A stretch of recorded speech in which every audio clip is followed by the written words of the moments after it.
You know what? I'm gonna fire a beer across his bow, ruffle his feathers. Yeah, give him a good scare. Yeah, no, I'll get him. Get up real close to him.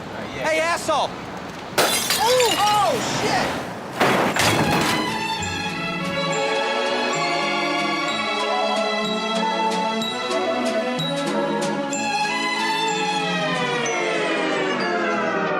Wild card, bitches!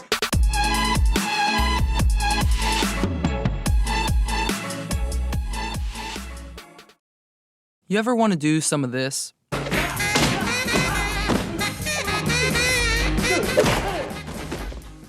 What about this?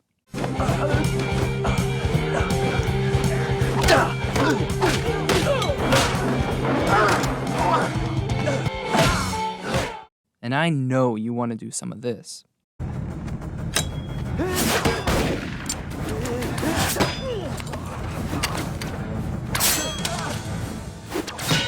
Well, guess what? Now you can.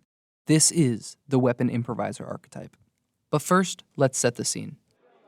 You're in a booth. It's tight, but you can squeeze into it for a private conversation.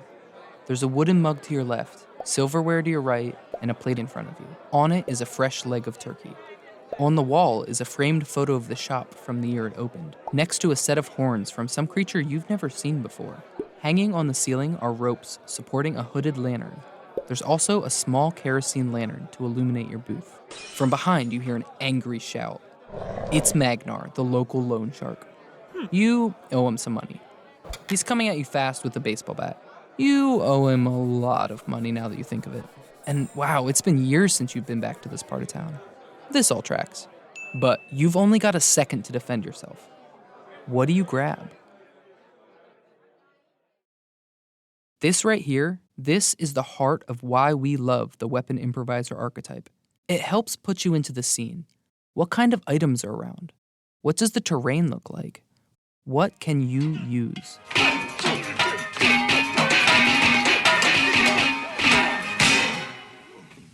These questions not only help us mechanically find things to bonk enemies with, but they also help us better understand and interact with the world around us as we play. We love adding 3d6 damage to our critical hits as the vase we grabbed shatters into an enemy's face. But even more than that, we love finding that perfect RP moment to let our characters shine and add some flair to our storytelling. And when it comes to flair in combat, it doesn't get much better than the Weapon Improviser. You can pick up this dedication at level 2 or as a free archetype if your GM is cool.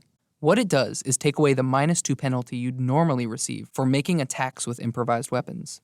Then, even more importantly, it lets you use your class's weapon proficiency progression with improvised weapons as well. Now, the world is truly your oyster. Next, at level 4, you gain access to Improvised Pummel. This is pretty essential to the build as it gives you a +1 item bonus to attack rolls made with improvised weapons and increases the weapon damage dice to 2. It also scales with your level to give you greater bonuses as you progress. The real secret sauce, though, it's hidden right here. If the attack is a critical hit, in addition to the effect of a critical hit, the improvised weapon breaks.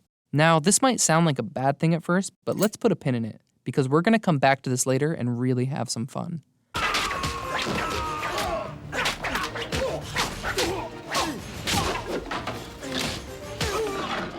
At level 6, you get what might be the handiest of all the feats in this archetype, Surprise Strike.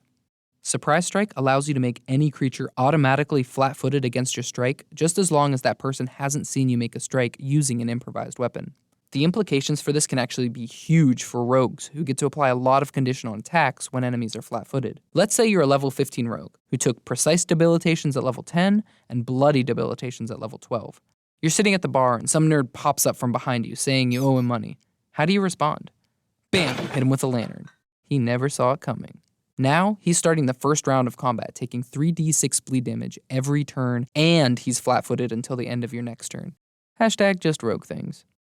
At level 8, you gain access to 2 feats. The first is Makeshift Strike, which can really help with your action economy, effectively allowing you to grab an item and immediately attack with it for 1 action. Is it worth an 8th level feat? Depends on how often you're breaking the things you hit enemies with.